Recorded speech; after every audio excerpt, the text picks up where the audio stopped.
Hello and welcome back, and that's right, today I want to talk about the brand new Asustor Nimbustor Gen 2 series, and in today's video this is our before you buy. We've already started recording our massive, frankly insanely massive reviews for both of these devices, the 2-bay and the 4-bay, but those do seem to overrun quite a bit, don't they? So I wanted to put together, before those big reviews go out that go into the hardware and the software in an enormous amount of detail, this before you buy. The video, which is much smaller and allows you to know 5 reasons why you should consider these two NAS devices for you and your data, but also 5 reasons you might want to sit on the fence a little bit longer. Lots of stuff to cover, but let's crack on with number 1.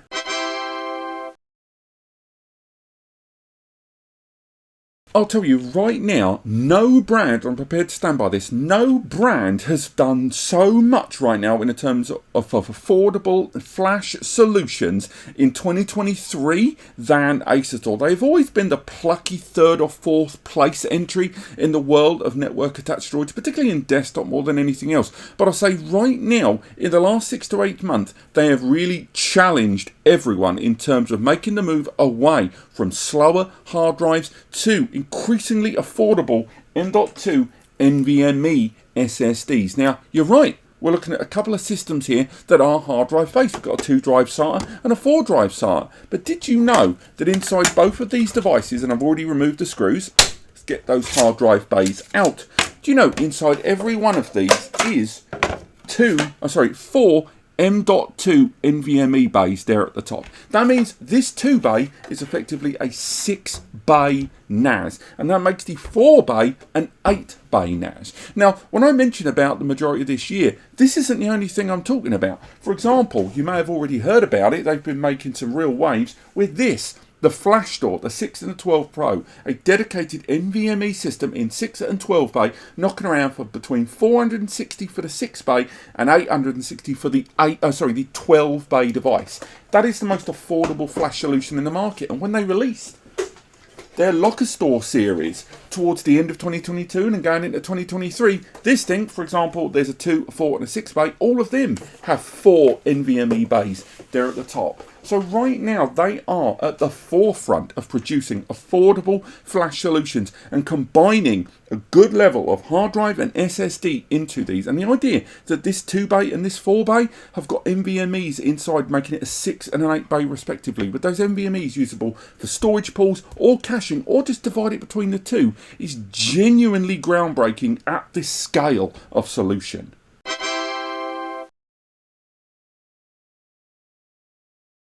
Now, back in 2019, when Asustor first rolled out the first generation of the Nimbustor series, they were the first brand to produce a desktop 2 or 4-bay with 2.5 gigabit Ethernet out the bat. Now, fast forward to now in the Gen 2 series, of course they haven't scaled that down. With both of these solutions, you can see it in red, both of them arriving with 2.5 gigabit Ethernet ports there, which means a combined 5 to 550 megs external output on either one of these two devices, which is absolutely fantastic. But it doesn't stop there, because you can also take advantage of affordable 2.5G to USB adapters. And with this device arriving with 3 USB ports, each of those being USB 3.2 Gen 2, by the way, more on that later on, that means that you can increase the network connectivity on these even further, which is going to allow you to take better advantage of the additional storage capabilities of these devices. And given the price point of them and the scalability of that network connectivity, whether you're a 1G user now that's going to scale up later with affordable adapters, or someone that's already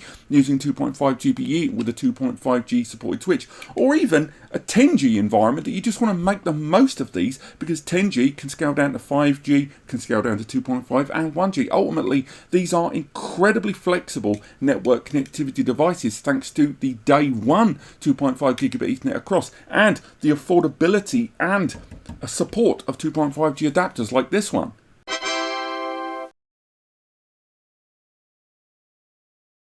Another thing that those that have been following the channel for a while will remember is I really heaped praise on the design of the chassis, and I'll be straight with you, several years on, I still feel the same. I think as far as kind of mid-range kind of entry-level prosumer solutions go, so not the proper ARM-based stuff, I still like this chassis. I like the design, I like the modernist approach to the edges. I don't really like the fingerprinty nature of the front there, but I'm prepared to let it slide because of course there's going to be fingerprints how often I'm touching this thing. But still, nonetheless, it's really slick. We've got loads of ventilation there at the top for those M2 NVMe's there, there at the top. We've got further ventilation for the hard drives, and both of them arrive there with single rear mounted fans there, again slightly larger on the 4-bay. Now, thanks to that design being less aggressive than that of the Lockastor, again this is in 2, 4 and 6-bay, but the 6-bay can still be used here because of the lack of the metal chassis on this and the lack of the metal trays on this. Is going to make less noise in its operational environment. Also, this has to rely quite a lot on dissipation of heat when you reach a certain scale, whereas these are going to be less using that slightly less, and the result is a system that's going to have a slightly lower power consumption, have a system that's going to run a lot quieter, and ultimately have a smaller impact on your operational environment thanks to those design choices. And overall, I'm still a big fan of this Nimbustor design choice here.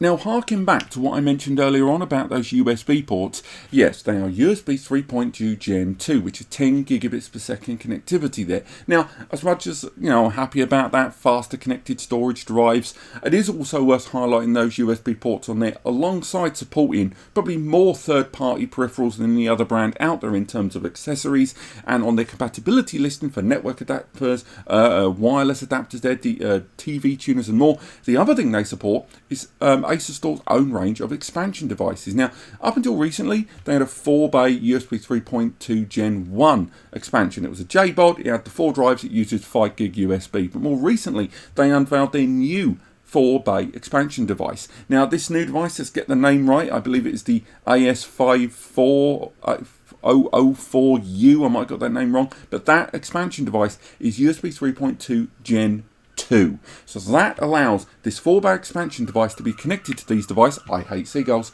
with 1000 megabytes per second bandwidth to play with. But more so, because this has got those exact same ports, and there's 3 of them, according to the supported compatibility listings on Asustor's own site, you can attach 3 expansion devices to this. So both this 2 and this 4-bay allow you to attach a further 12 bays of storage, and each of those 4 bays connected with a 1000 megabytes per second path there between them, which is going to completely remove any potential bottleneck you may have felt had you gone for a 5 gig connected USB or the previous gen there with 4 drives, because the minute you started using maybe SATA SSDs or using more enterprise level hard drives, you would have exceeded traditional 500 meg USB via that expansion, whereas these new 10G USB connected expansions remove any potential bottleneck that you would have got with the storage media in those expansions, giving you huge flexibility for your storage down the road, but also great performance available from them inside this system.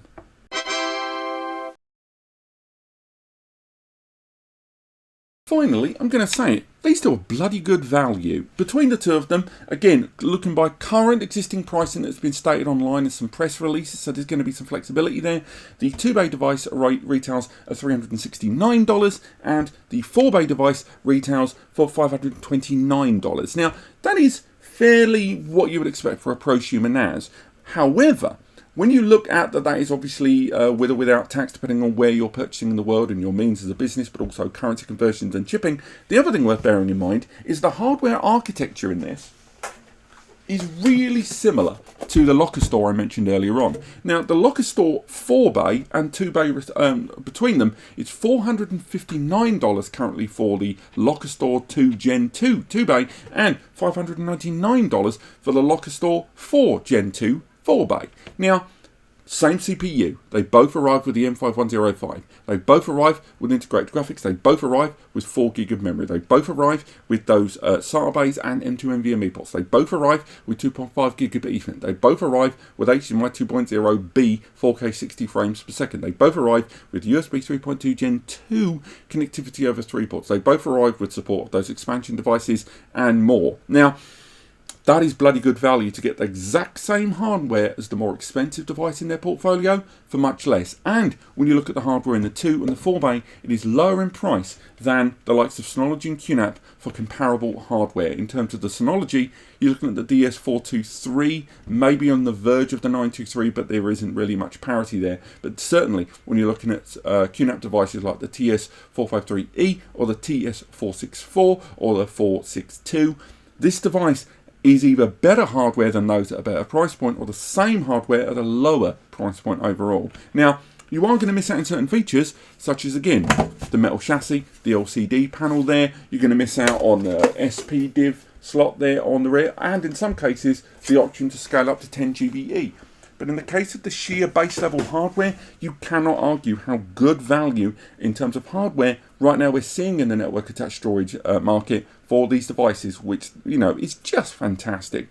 But this isn't going to be for everyone, and there are things about the hardware on these devices that are going to put you off or make you remain on the fence that little bit longer. So let's talk about the 5 reasons why these might not be the right NAS for you and your data.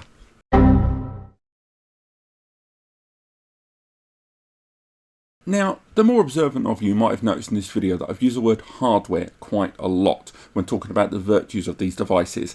And the big reason for that is that the software included with Asustor's platform, it's all right. You know, it's unfortunately where they have excelled in the hardware department. You can definitely feel that the money that has gone into these solutions via previous sales and investment has not been invested in the software as much as it has in the likes of Synology and QNAP. In that case, ADM, it has a lot of the features that people quite like. It's got support of BTRFS, you've got the multiple RAID devices there, you've got loads of support of different VPN and backup applications there, a myriad of mobile applications and client desktop tools you can use for Windows and Mac. They've got support for things like Plex, they've got an app center with loads of third-party apps you can use. There's even a dedicated media mode that I quite like that allows the system to optimize its hardware to be more focused on multimedia, which is what allowed us to be able, with that Flashstor we mentioned earlier, which by the way runs on the same CPU as these, to run 8K Plex Media Server testing that we did before. So there is some virtue to that software. Unfortunately, it lacks a lot of the killer apps that people look for. The surveillance platform, Surveillance Center, looks dated as all hell. It doesn't have its own first-party VM tool, which I think a lot of people, when they buy a NAS, they want to use a hypervisor with direct bare metal access, and you have to use a third-party one known as VirtualBox, which is still very, very good, running inside this first-party platform.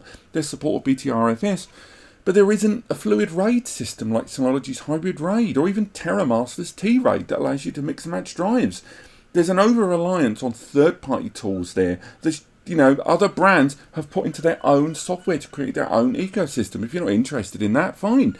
But if you're buying this as a complete solution, you may feel those differences. It doesn't feel as cohesive or as consistent as the Synology platform, and it doesn't feel as evolved and customizable and AI supportive in photos and more as the QNAP platform. Ultimately, ADM, as I say, it's all right. It feels very safe. It's just not very inspiring, and it's just nowhere near as evolved as some of the other NAS software that you can get in the market right now.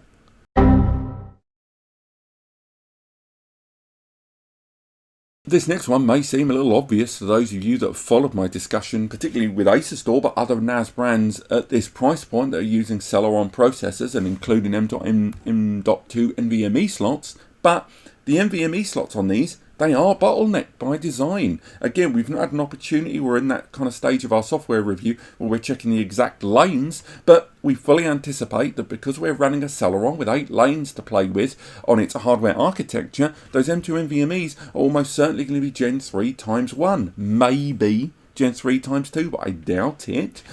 Regardless, that does result in a throttling there, where you're going to be using SSDs, Gen 3 SSDs that can hit, you know, 3,000 megs per second, depending on the sequential read-write numbers. But at the same time, those M.2 NVMe's are going to be throttled down to 1,000, maybe 2,000 megs if they've gone for Gen 3 times 2, and you're not going to get the full performance bandwidth that some of the M.2 NVMe's in the market right now can provide. Now, that is because they've had to keep things affordable stay within this price point and go with that Celeron processor, and it also keeps temperatures down as well when you minimize those, as we've seen when Asustor corrected me on some of my tests with temperature monitoring on these devices, with or without throttling. But still, if you're someone that's going into this going, cool, I'm going to chuck in some 3,000-4,000 meg SSDs, just know that in order to achieve that balance of price and the SATA and the NVMe storage capabilities of this, and all the other stuff thrown in, that they've had to throttle those M.2s because of the available lanes of that processor and the choices that had to have been made to maintain this smaller, modest structure.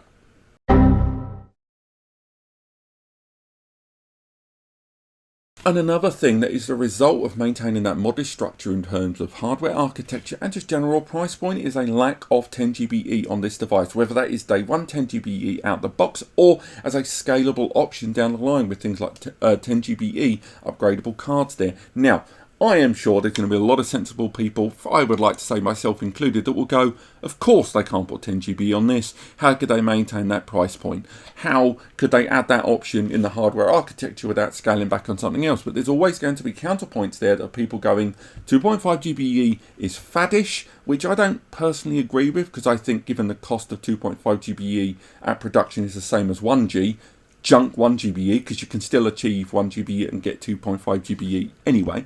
But secondly, adding 10GBE to this may not even been possible at all without scaling back the other hardware. There are the other users out there that will look at, again, systems like the Flashstor that we keep bringing up. You know, Asustor, fools to yourselves, you brought this system out, we're going to have to make comparisons. But when we look at the 12-bay version of this that's got 12 NVMe's, that arrives with a 10GBE slot on the rear. It is possible to have this hardware architecture and 10GBE. Of course, sacrifices have to be made in different places to achieve that, but it is indeed possible. Yes, it would raise the cost. Yes, they'd have to change some of the architecture, but there will be users out there that will look at this hardware architecture and decide, because of the lack of 10GBE and the potential that there could have been a 10G version, that they may have stepped back a little bit.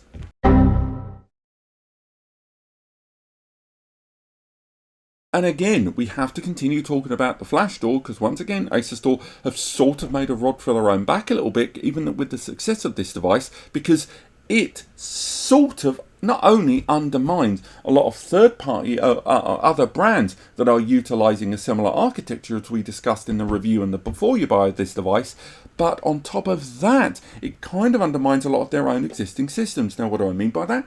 Well, again, remember those price tags I mentioned? $369 here and $529.39 here. Well, if you go for the Flashstor 6, that is a 6-bay flash system, at the moment that retails for about $460 to $500. That's cheaper than that, and that's the same CPU, the same 4 gig of memory, the same 2.5 gigabit Ethernet upgrade slots, 2 of them on there, the same USB, but this is a 6-bay NVMe system rather than 4 hard drives and 4 NVMe's. Now, the mathematically conscious of you will say, well, that's technically an 8-bay and that's a 6-bay. That'll make it better, right? And it's sort of true. But when you're looking at the cost of hard drives and SSDs right now, if you look at a 4TB Seagate Ironwolf drive, that knocks around for about 90 to 100 nicker. Now, if you look at a 2TB M2 NVMe drive, right now, price points range at about 45 to about 50, maybe 55 quid for 2TB. So that ultimately means the price per terabyte of hard drives for NAS and M2 NVMe's in Gen 3 has closed significantly. And yes, the SSDs are double the cost of the hard drives per terabyte there. But for a lot of users, the performance benefits that will bring make up that price difference. And yes, M2 NVMe's, there is always going to be the question mark of durability, there's always going to be the question mark of how long they last, but remember, in the Flash server, much like these, in the Flashstor, those NVMe's are reduced in their bandwidth as well, down to 3 times 1 on each of those lanes, which results in lower temperature and also lower performance, and therefore the write on those drives. So those SSDs will still last a very long time. Optical mechanical hard drives will still last longer, but that Flashstor and its price point does really undercut some of the good value possible here, and I would argue might be the reason why you'd still stay within the Asustor brand, but you might not go for one of these but instead go for the Flashstor.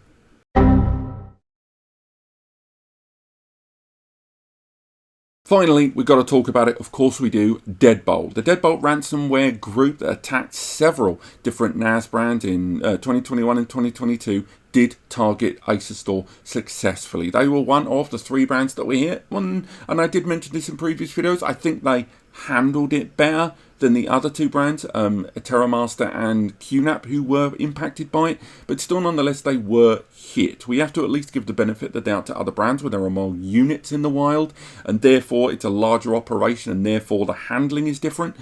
So one could argue that Asustor handled it better because they had fewer units in the wild, but still nonetheless they were nevertheless impacted by it, and users did lose data for that encryption, and people that didn't want to pay the ransomware demands and did turn to Asustor for recovery. Although Asustor helped out as best they could, there was no denying that people lost data. And although in more recent updates in their ADM software platform have introduced stronger default settings on their systems, lots of safeguards that stop users from creating unsafe user environments and network environments without forcing it, so the system is blatantly saying, if you do this, you are running this system unsafe. Despite all of those changes they have made, nevertheless, they were impacted. And unfortunately, much like QNAP, much like TerraMaster, they're going to be carrying the stink of that for quite a few years. And I think that is only fair, so we do have to still raise it. But nevertheless, they did make changes. They did try to help out a lot of their user base, and they did handle it a little better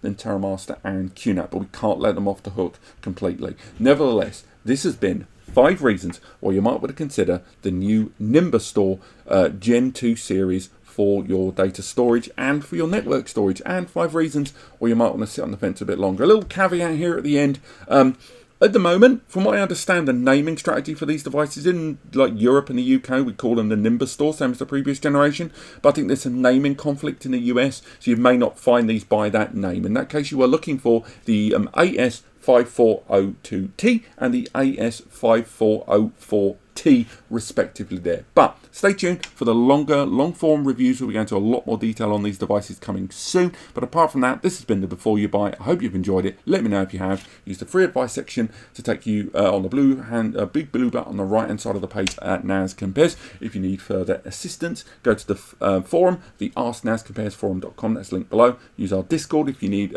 community help. And of course, if you found this video helpful, and if you were going to shop at Amazon, B&H, any one of the stores we've got listed in the description below, if those 2 things are true, please use those links to take you to those stores to buy what you need. Notwithstanding that it doesn't cost you anything extra to use it, and it will take you to the store in your region, but by doing so, it will result in a small fee in anything you buy, and I mean anything you buy, returning to here at NAScompares. It's just me and Eddie here doing all of this. A video every day, an article every day, and running those free advice sections. And that, using those links, will allow you to passively support content creators like me and Eddie, and allow us, the only people here at NAScompares, to keep doing what we do. Thank you so much for watching, and I'll see you next time.